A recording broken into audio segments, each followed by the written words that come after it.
Good morning, good afternoon, and good evening, depending on where you're joining us from. Thank you so much for taking some time out of your day to share with us.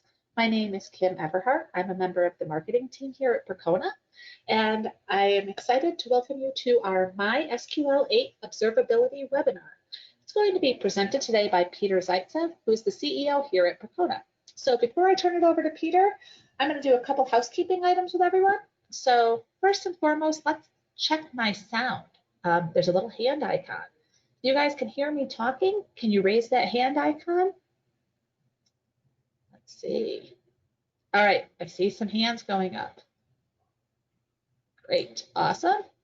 Okay, so that means you can hear me well and good. I'm gonna drop the hands and then I'm gonna ask Peter just to say a few words to make sure you guys can hear him too. Few words. A few words from a man, a few words. All right, everybody hear Peter? Okay. Excellent. I see some hands going up, so I think we're good. So the last test before I get going is sight. Can you guys see our slide deck? So if you can see the slide deck, raise up your hand, and we will go from there. Okay, I see some hands going up, so I think we're good. So in just a few minutes, I'll have Peter take over, but I just wanted to let everyone know that you guys are all muted, but we welcome questions. So feel free to put any questions you have into the question box. We'll save them for the end of the presentation. And then this is being recorded. So please expect the recording via email within the next 24 hours. And then I think that is all. I am going to turn it over to Peter so we can get started. So Peter, you can take away from here. Okay, well, fantastic. Let's get started. And thank you all for joining us. I know, especially in this post-COVID world, you have a lot of choices and you can look at a lot of content online, right? Get educated from things started from a nail polish and best practices to how to do brain surgery. So I really appreciate what you chose to join me and to learn about MySQL 8 observability. Now, let me start by briefly introducing what observability is, and I will not spend a lot of time on that. Here is a good link in the slides if you want to read about that. If you think about why observability is important, is this, right? If you look at there are many modern systems, we have a lot, or we obviously run tests, right, with database, with our application and what's not, right? And that really gives us the certain behaviors which can test and look. But then also not all the problems can be spotted in the testing. If it would be, we wouldn't have so many downtimes, going on in a world, right? And this is where we look at the monitoring, right, to be able to catch or even maybe predict those failures, right?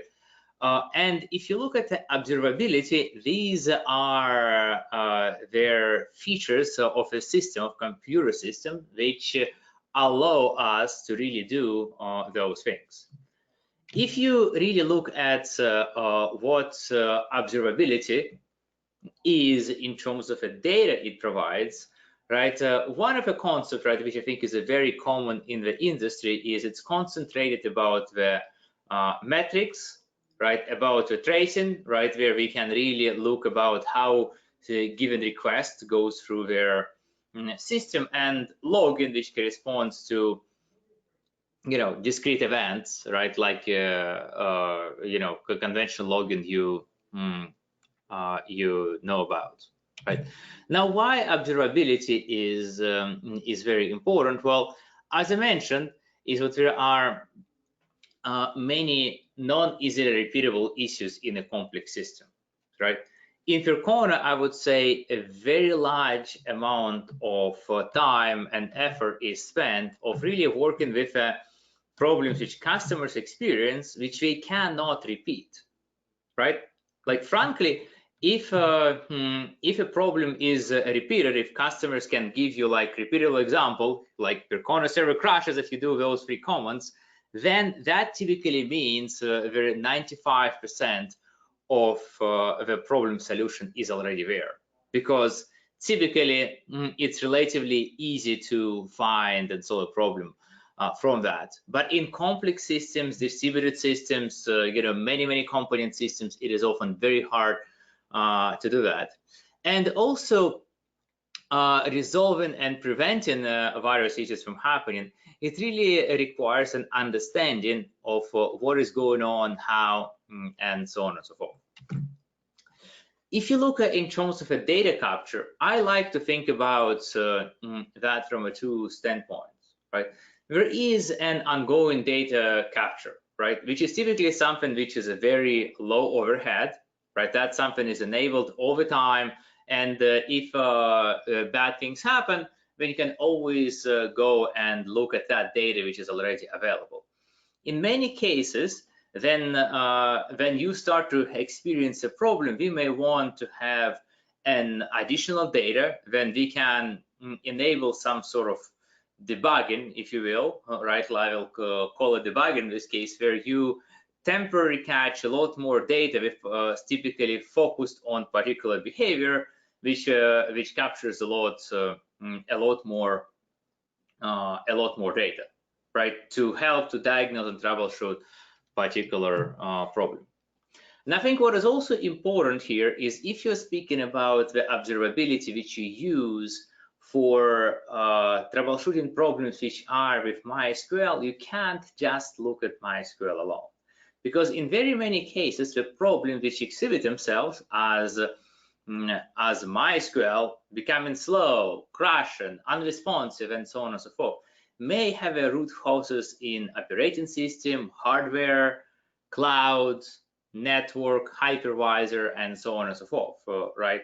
Or maybe some application the issues, right, which share some resources with a MySQL server.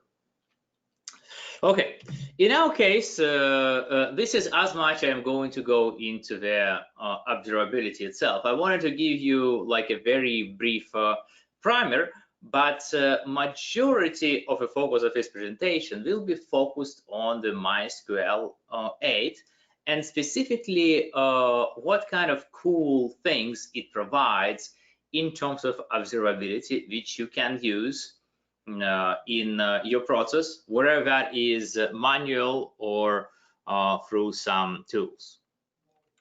The data sources I'm going to focus on are those 6 items. Some items here have been available well before MySQL 8. Some of them are new, or maybe some metrics are new in MySQL, and we will look into that now in more details.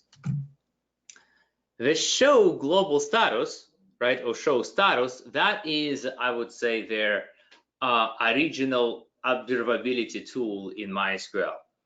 It is relatively basic, but it is something which existed in MySQL since the very early versions. That is basically status variables, which are mostly counters. Though some are gauges and some may even contain text.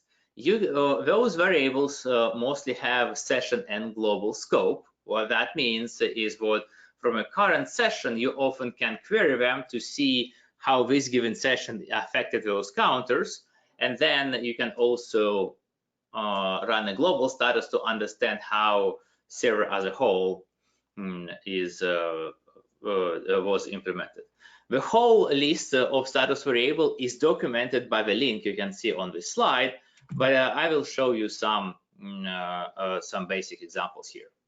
Right now, for example, in this case, I can query that show global status, and in this case, I show you the SQL syntax, how you can query that using actual, a proper select instead of just running show global status to query the variable called questions. The variable called questions corresponds to how many queries essentially this server got from the application, right? And you can see what if I query that variable as in a global scope, as a global status, I see a very high number, which is how many queries the server got at all. If I query that as a session status, then instead I get how many queries my given session has executed so far, which is just 133. Now, one of the challenge which exists with a session status is it also includes all the global counters, and it doesn't really specify them very clearly. Right. So in this case, you can see I am running this command to return me everything what contains row, and I see what my session has read just ginormous or number of InnoDB rows. This is actually not correct, because InnoDB rows deleted, inserted, read, updated are global variables, right? But you wouldn't know unless you know, right? So you have to really know in MySQL which variables are session variables and which are global if you're using that session variable, right? To avoid being confused. Now, one way we can use those variables is actually for some poor man's query profiling, right? So for example, in this case, I query the status variable for handler read next, which pretty much corresponds to the how many index scan operations there were. Then I am running the query, right? In this case, that is a basic select count query, and I then query that again. If you do the math, you will see what the difference between those variables is exactly the number of rows in this table, which shows us how many operations have been performed, right? This is actually a very good tool for maybe more complicated queries. You can see from explain how the query was executed, right? But how from explaining plan, sort of how query intended to be executed, but the numbers out there are going to be just estimates. And using this feature, you can actually see how many calls the query actually made to different handler calls, which can be very helpful to understand true query complexity. Now, another way you can use this data to get something like VMstat-like output for MySQL. Like in this case, you can see I'm running MySQL admin extended, which pretty much gets dumped to the status output. Then I'm using -i1, which says, hey, print output every second, and -r, which shows, hey, you know what, show the difference between the calls. And this basically shows me how many queries, how many questions a second this MySQL instance have received. In many cases, you would find that more valuable to have that information showed vertically for all the values. And for that, we have a nice little tool in Percona toolkit called PT-Max, which kind of works the same way. In this case, I'm instructing it to show me the values, right, with 1 second increment using 5 samples. That end up with 4 columns, where the first one corresponds to the number still since start, and then this the other columns is 1 second resolution, right, over time.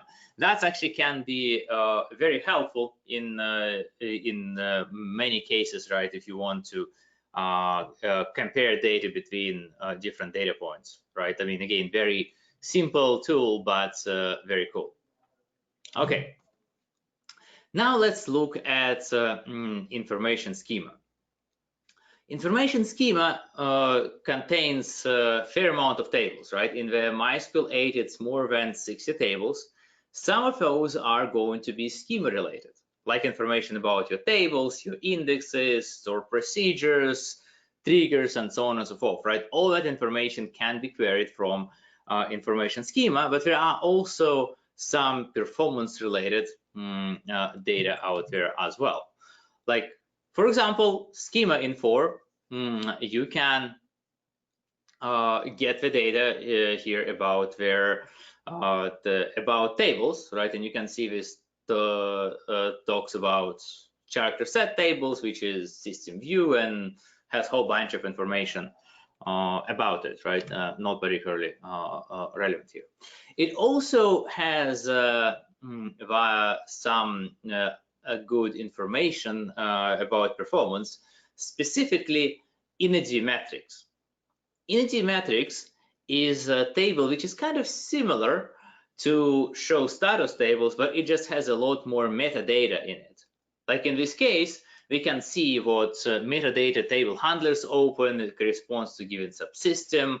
You can see, you know, count, max count, so whatever, like a whole bunch of different things. You can have documentation about what it is, the type, and so on and so forth, right? Which is kind of can be very handy if you are digging into this data. And if you're looking for some advanced NDB metrics, there is a lot of stuff available in this table, in addition to the show status. Now, some of those metrics are enabled by default. Some of them are not. If you want to enable them, you can use energy monitor enable all equals all, right?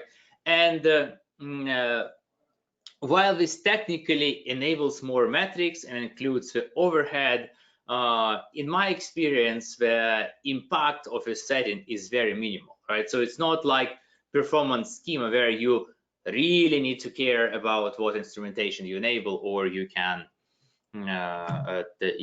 get into trouble. For that, speaking about performance schema, well, performance schema, if you will, is something which was introduced in MySQL 5.5, right? So it has been around for a while, and this is the instrumentation of choice, if you will, in MySQL, right? So if you think about how MySQL development team thinks about adding new instrumentation in MySQL, it is typically is performance schema based. Why is performance schema valuable? Well, because a lot of information, like all the information from performance schema, can be queried remotely, right? So that works very well in the cloud instance, for example. No need to mess with logs or file system or anything like that, right? It can be queried using native language like SQL, so you can join it together, right, to wherever, right? And also control of how performance schema is configured and operate is also done through SQL language, right, rather than some configuration file. So it really is very well integrated in that SQL philosophy, right? So as I mentioned, what some information is enabled by default in performance schema, and that is actually different between versions when of MySQL. Between the major versions, typically some things get additionally enabled. Maybe some of them can be disabled. You can enable some additional instrumentation temporarily, right? Like, for example, for debugging standpoint, you may say, hey, you know what, I need just to enable a lot of stuff in performance schema to understand what's going on, but that's going to cost me, well, and because of that, I will disable it later on. Let's look about the performance schema configuration, right? Configuration of performance schema is done using those concepts as actors, consumers, objects, and threads, right? Now, this is kind of some complicated and bizarre terminology, maybe, right? So let me explain what it is about. Okay, so before I get to specifically actors, let me provide the overview, right? The concept of performance schema is what you have in instruments. The instruments is basically something which emits information. Like, for example, hey, I waited on the write to the InnoDB data file. It took so many seconds. That was this data file with offset, blah, blah, blah. That would be certain instrument which is named in some particular way, right? It emits events. Then those events are passed to one or more consumers, which aggregates those events in a different way, right? Because getting hundreds of thousands, maybe millions of events a second, which can be produced by the instrumented system, right, it would be just too much information. It's not very useful, right? So that is what your instruments and consumers are. Now, what are other setup things? Threads is basically means threads. You can select only some threads to be instrumented, but not others, right? For example, you may say, hey, I want to instrument only my given connection and nothing else. You can do it in Performance Schema. You know, objects, that all corresponds to specific objects like tables, which you can enable, disable instrumentation for. And actors, that actually corresponds to their given users, right? We see, for example, in this case, I have all the users, all the hosts, all the roles enabled, and the history for them enabled, right? You can configure that to say, hey, I only want one user instrumented, right? If you look from my standpoint, I think Performance Schema kind of overcomplicates that. There is like a little bit too much flexibility, and I think some of those items are used by very few users, but well, it's very powerful. So let's look at the consumers, right? As example, right? You can see in this case that pretty much maps to the tables in Performance Schema, right? And it tells you what those tables will be updated and not. And you can see by default, right? It's kind of 50-50, right? Some of consumers are enabled, some of them are disabled. If you look at instruments, right, and that is kind of those really things which emit the data, you can see what you have more than 1,000 instrumentation points in MySQL 8 right now, right? A lot of data. About 800 were enabled by default and about 300 timed, right? So you can, for certain instruments, especially frequent ones, say, hey, you know what? I want to be getting event count, but I don't really care how long those events took. And why would you want to do that? Well, because timing is a relatively expensive operation, right? Especially just compared to the counts, right? This is our default information, right? About everything, right? And you would see what MySQL, Performance Schema, and Information Schema are typically not enabled. I actually think that's you know, not very smart configuration, right? Because if you are overloading the system because of a lot of queries to Performance Schema or Information Schema, well, you probably want to know that. Right? And maybe you want then on some application to filter it out, right? And make it possible to filter your kind of real application load from system load, but it shouldn't be done on information capture. But anyway, that just my thoughts, and you can correct them by your configuration. These are the threads which have been instrumented, right? And right.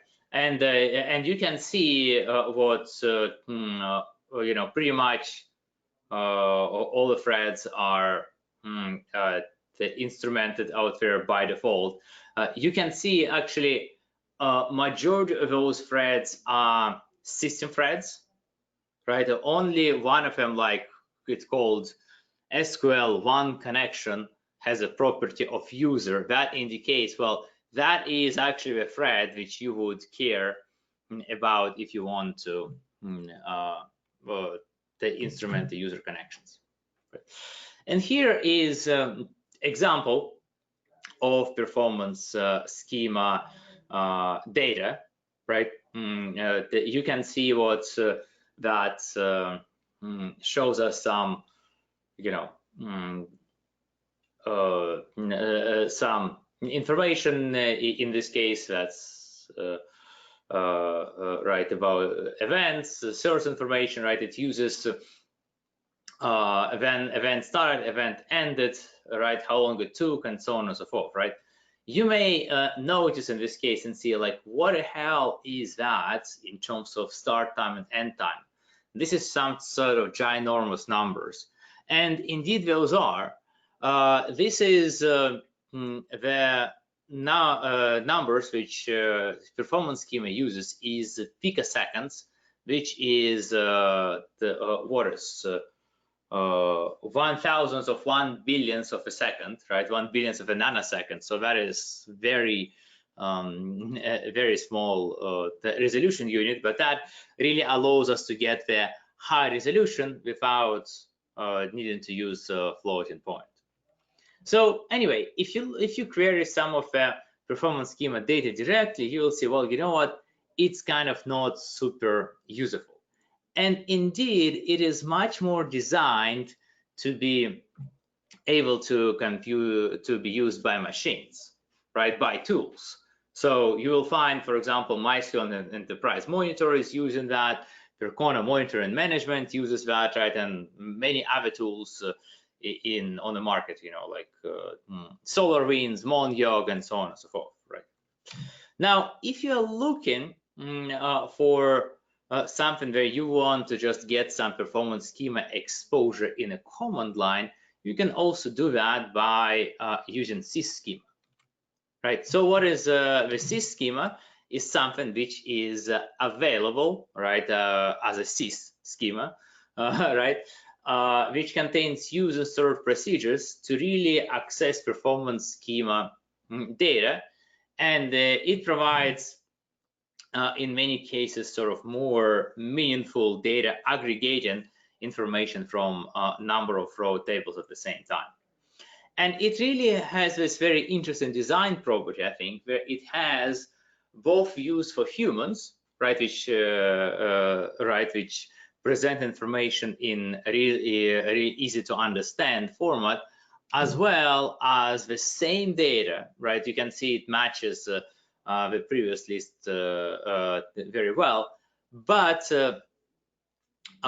designed for machines, right, where it's very easy to parse and analyze. So what is the difference in this case? Well, let's look at this example of a session table. The session table, you can think about that as a beta process list, right? Which tells us, hey, you know what, this connection ID, thread ID corresponds to the given user at given host, right? And the last statement was X, right? And then you can see what the last commit latency was 97 microseconds, right? This is very easy for me as a user, right? But if I would be like as a, you know, thinking about machine, right? Not very, it's not very convenient to parse, right? And then we see some other cool stuff, like, well, we can see what the transactions which was already committed, and the whole transactions had a latency of 3.1 millisecond, right? So quite cool, right? This is example of, well, not a state statement, but a similar one. And you can see it has all the same information, but at the same time, it has a data right in in the integer format, right, which is easy to read. Okay. Now, another thing that you can see here is the information by the client hosts, right? So, for example, we can see this given a given host issued so many statements, which altogether took 9 hours, average latency, and so on and so forth, right? I think a lot of cool stuff, which can be very, very meaningful, right? We can also see how many total memory, current memory, is allocated for all the connections from this host, right? So we have 20 current connections. In total, about 20 megabytes of memory are allocated for that host purpose, right? We also have this kind of bizarre value of total memory allocated, right? Which I have seen a lot of people asking, like, what the hell is that, right? Why total memory and it's so large, much more than I have on the list? Well, that is something which memory instrumentation and performance scheme provides, which is not kind of totally useful, right? This is basically their sum of a size of all memory allocations which have been performed, right, for the users, right? I mean, this number is not really particularly meaningful beyond to understand, wow, you know, those guys like allocate and free a lot of memory over time. We can also see the file IO by hosts in this case, which I think is interesting, where we can see the three hosts which had you know, so much IOs and total latency right has been appropriate. But what you'll also see, what majority of IO and latency actually comes from a background, right? Because in a database, in MySQL case, a lot of operations, right? For example, flush and dirty buffers is in background, right? And this is not attributed, cannot be attributed in meaningful way to particular connection, right? And I think what is very cool with performance schema, what we can see that we can see both the data which can be attributed to a particular clients and queries, and the data which cannot be attributed. We can also see the types of IO, right, which I think is very cool, right? In this case, we can see, hey, we can see background, and again, for different costs, IO to log file, data file, and so on and so forth, right? And you can see in this case is from a background activity, majority of the time actually corresponds to the initDB log file flashes, right? Well, not quite surprising.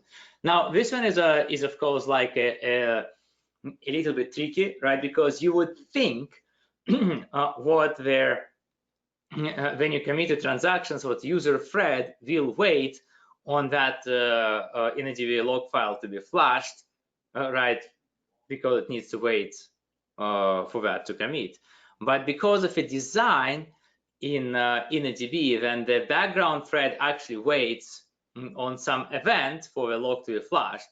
Their flashing itself happens by the background threads. Okay, so we also can look at the statement latency by host, right? I think this is very valuable in terms of rows examined, rows affected, because we can actually see the work which has been done by a given host to understand, hey, you know what, is this host doing a lot of queries which crunch a lot of data or modify a lot of data, which really can be helpful for troubleshooting, right? You can also see the statements in this case which given queries run, right? File IO, right? This is interesting in what regard, right? In the previous here, we have also looked at the file IO, but we have seen that from perspective of what kind of IO it is. Like, oh, we are writing in a DB data file, right? But it doesn't really tell us what particular file it is, right?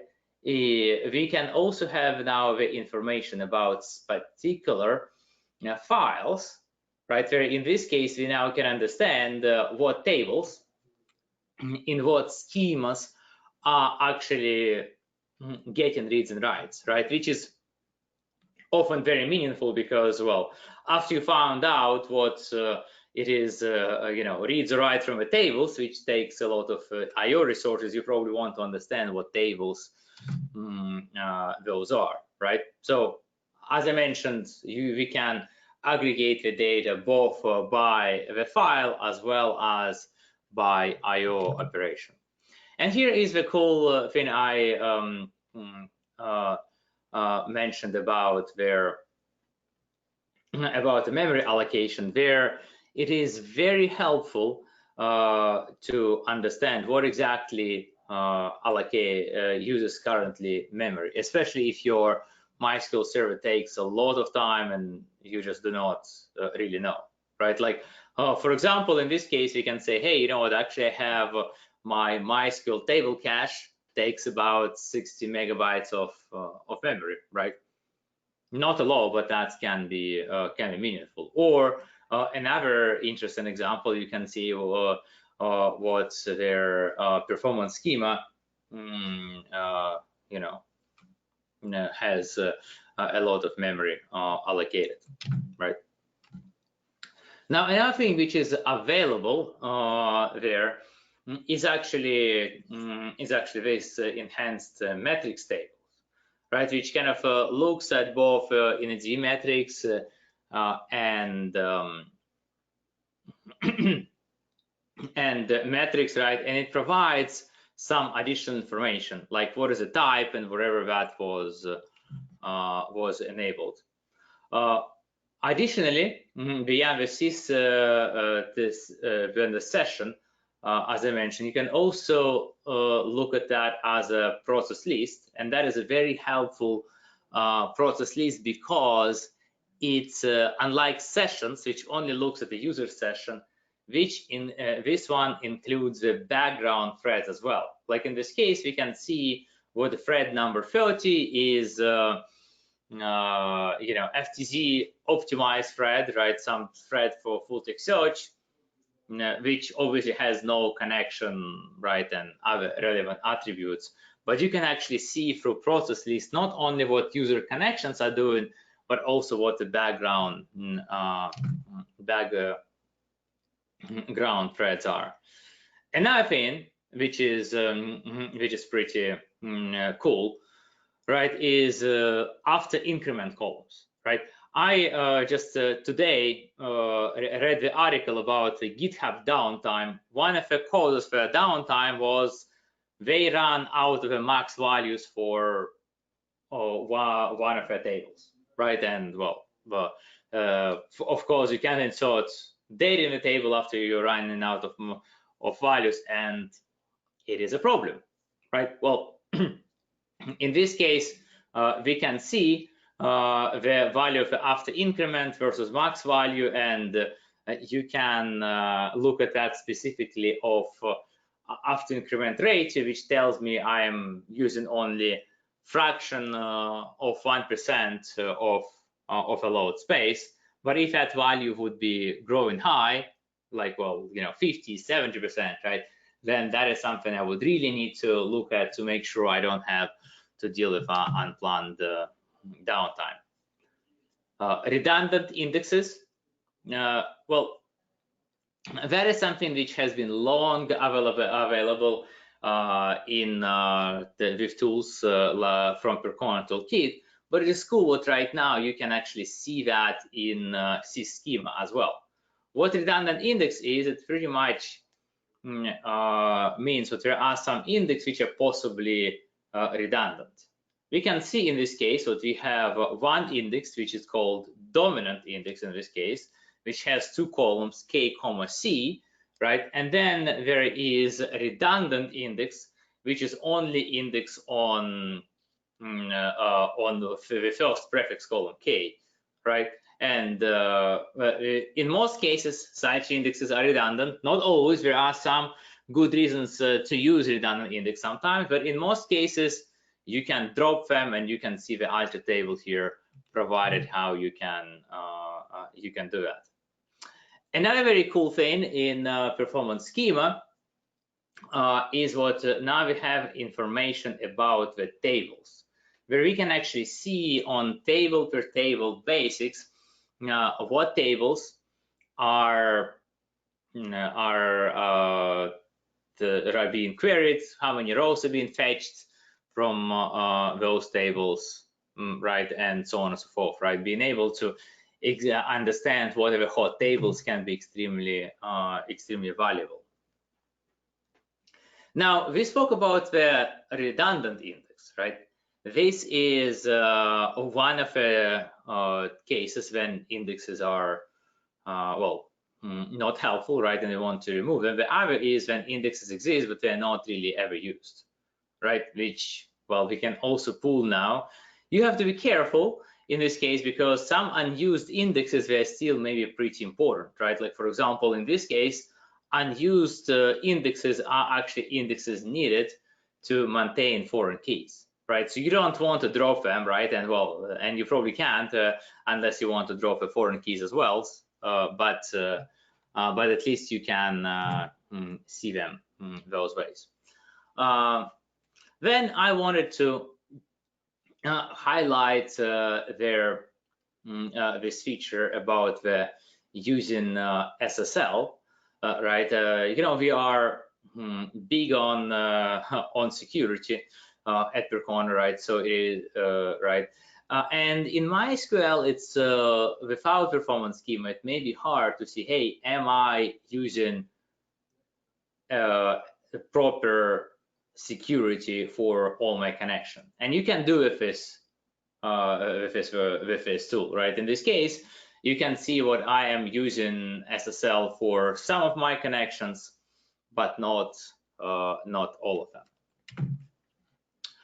The next cool thing which exists in the sys schema, and it's supported by performance schema statements as well, is this statement analysis tool, which you can see on different queries various information about them, right? Like number of exec counts, performance, how many rows it's sent, examined, and so on and so forth, right? Like, for example, you can find interesting thing with show global status actually creates temporary table for any of its execution. Well, and indeed it does because it's sort of have to have some space to dump and aggregate information from all the threads which are running concurrently.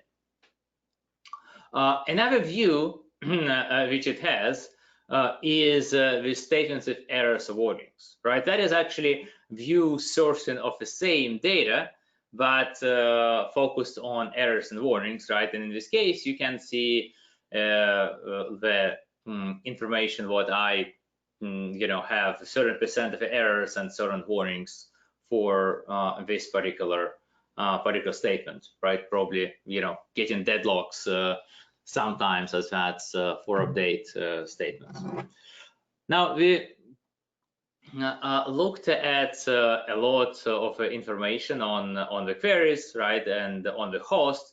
You can also look at the information per user, right, like as this table shows. Now, depending on what kind of weights are enabled, you can also look at this weights global by latency. This pretty much tells us where the most time is spent. And I think what is important in this case to understand what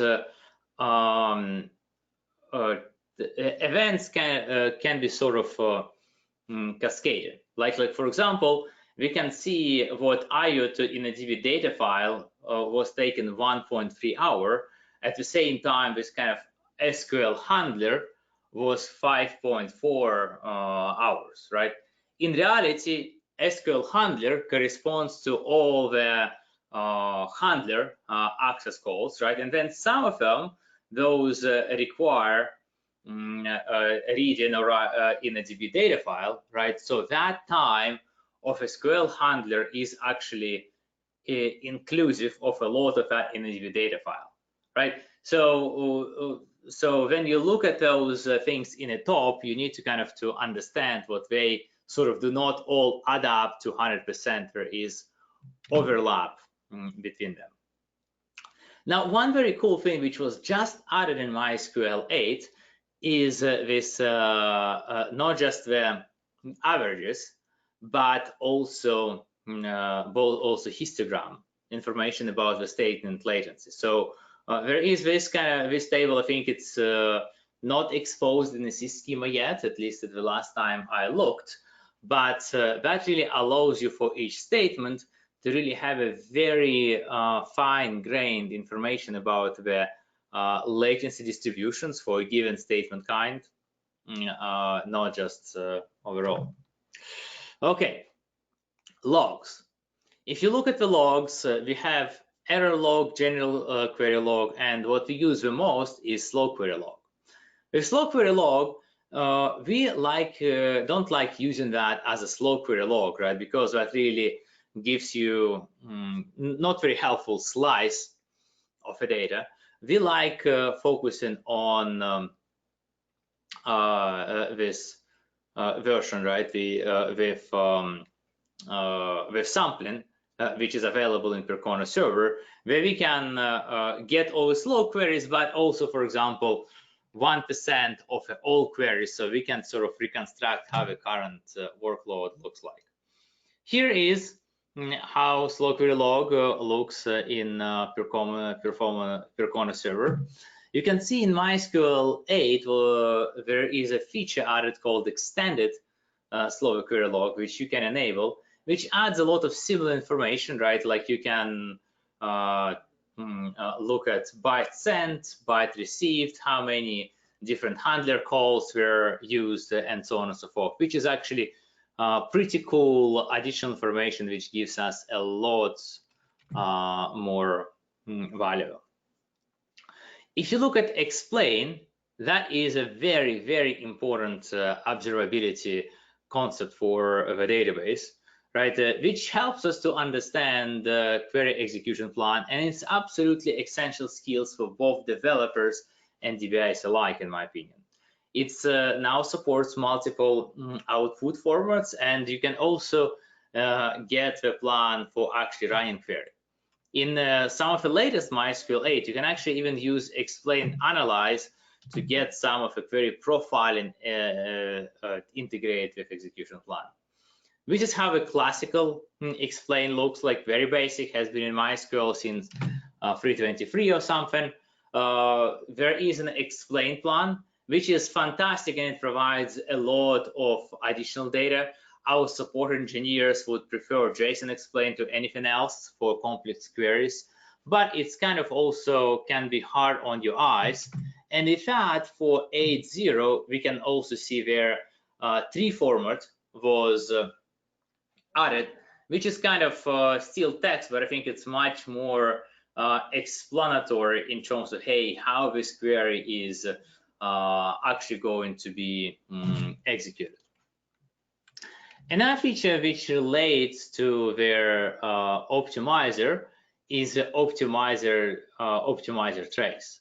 The optimizer trace really helps to understand what really optimizer was thinking about the query, right? And what you would do in this case, you would set optimizer trace to be enabled, you run your select query, and then you run select from optimizer trace table, and it really kind of details all the optimization and consideration optimizer did. This is one of those things which I mentioned as debug items, right? You probably are not expected to run the optimizer trace in production, right? That will just, consume too much data and cause too much overhead.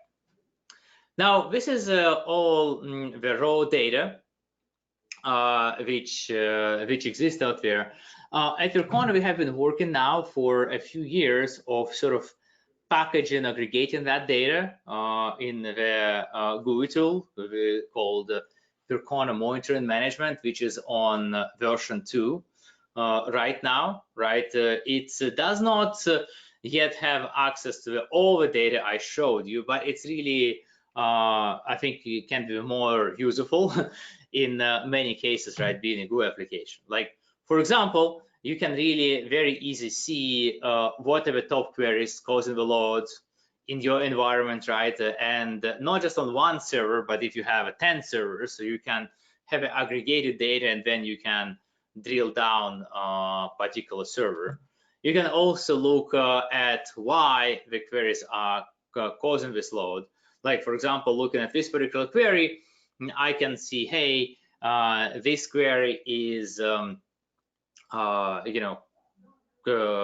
spends 98.9% waiting on the lock, right? So, well, that is very helpful to understand what to do about that, as well as all other information you may need to troubleshoot the query. Like we provide information about example, how that query looks, create table, explain both JSON and standard explain, and so on and so forth, right? Now, as I mentioned in the start, in many cases, looking at the MySQL alone is not enough. And so we really provide this multi-tiered monitoring, right, where you can look at the system level information, such as, CPU usage, disk IO, and so on and so forth.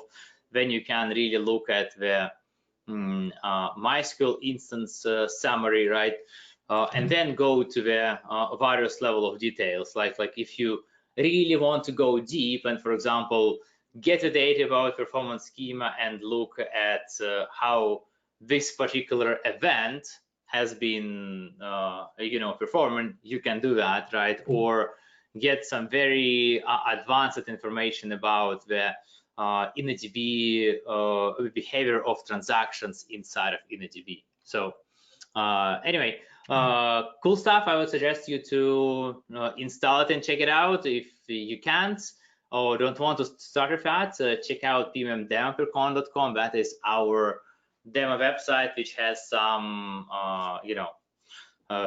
the real systems out there running. You can browse and see what that shows for you. And finally, I would want to mention this is that time of the year where we are speaking, looking for speakers for Percona Live Europe, right? So submit your talk. If not, then at least mark this late October days in your calendar and join us at very least online. With that, I'm happy to take some of your questions. Great, thanks a lot, Peter. So we've had a couple questions come through. So I will start with this one. Is SYS schema installed by default on Percona? Yes. Yes, on Percona server, SYS schema is also available by default. Okay, and then does Percona add more performance views compared to Oracle MySQL? Well, we do not add more performance views. We have added some additional instrumentation, right, in Percona server, and in particular in Percona XRDB cluster, right, which has some events which are very important to be monitored. All right, great. So we had another question. Can we get performance schema table information in the PMM dashboard? Will there be a description? Can you come again? What was the question? Let me try it again. Can we get performance schema table information in the PMM dashboard? And is there a description? Well, there is a performance schema information out there which shows the most used indexes, right, and most used tables in PMM. Yes, that is very available. I mean, I don't particularly quite remember what the name of that dashboard is, but it's out there. Okay. What is the best tools to use to grab all of this information regarding schema to get better in-depth knowledge? Well, I think if you look at the tool what we are working on this, I just shared, there are some other tools on the market as well.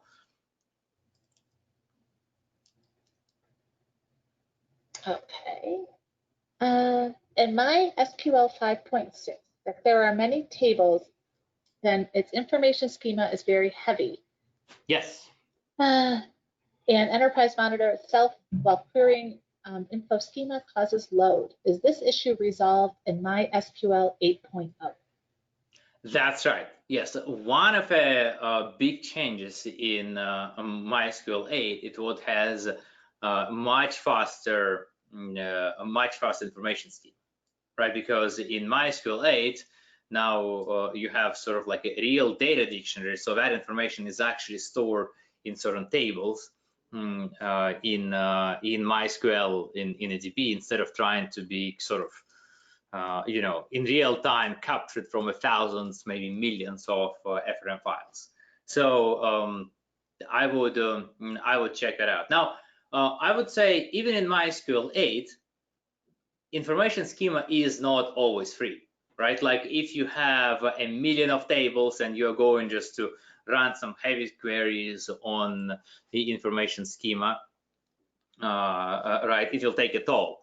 But I would say it is easily like 100 times faster than in MySQL 5.6. Okay, great. What approaches exist to improve performance of redo logs? Oh, well, if you look at performance of redo logs, right, on one extent, it is a faster storage, right? And faster storage in particular for low latency, right? Because some storage advertise saying, oh, we can handle million IOPS a second, but they're not like particularly fast latency wise, right? We need only reach where you have a lot of concurrent requests. So for example, Intel Optane is very good, NVMe Flash, RAID with BBU, right? Is right? Those things are kind of still pretty good.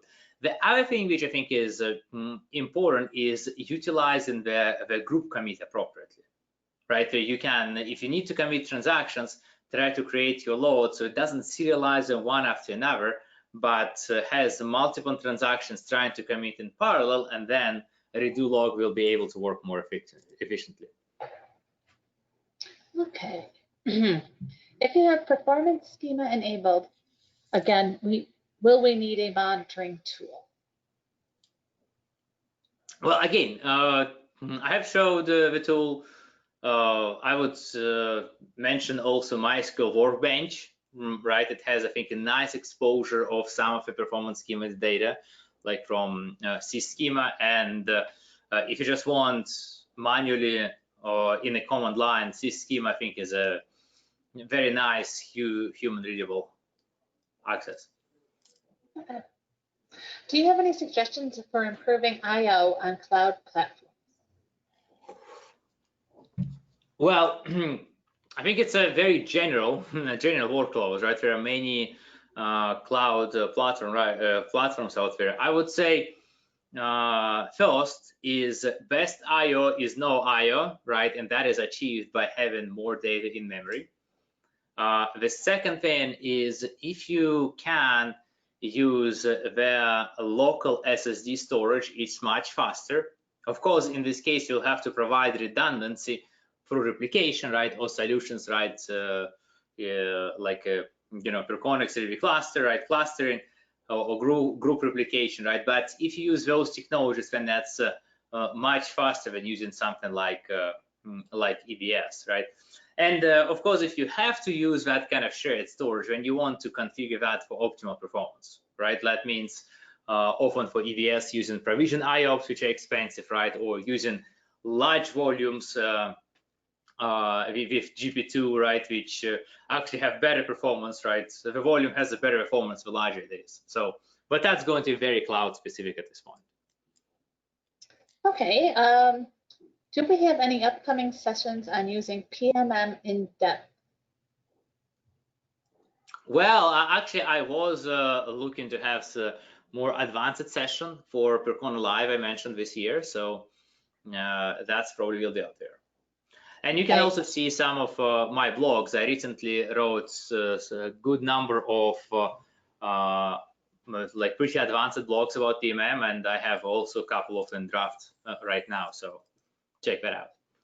Great. And also, Morgan, we had just did a webinar yesterday on PMM that was included a demo. So if you go to our webinar resources page, that recording should be up there in the next couple of days. That might be another good resource. Okay. Is it possible to monitor the disk space used by MySQL with PMM or queries? Yes. Yeah, you can look at the disk usage, right in PMM, like specifically on different partitions. You can also, if you look at the in a DB, in particular information, it will provide the information about how much space particularly in a DB is using and how much of that is reclaimable. For example, if you run optimized table, right, like you may have some deleted rows which haven't been reclaimed yet. So there is that. Okay, so we have a couple more questions, but we are at the top of the hour, so I want to respect everybody's time. What I'll do is get all these questions over to Peter, and he'll be able to answer them, and then we will put together a blog that will include the answers to these questions and a recording of today's session.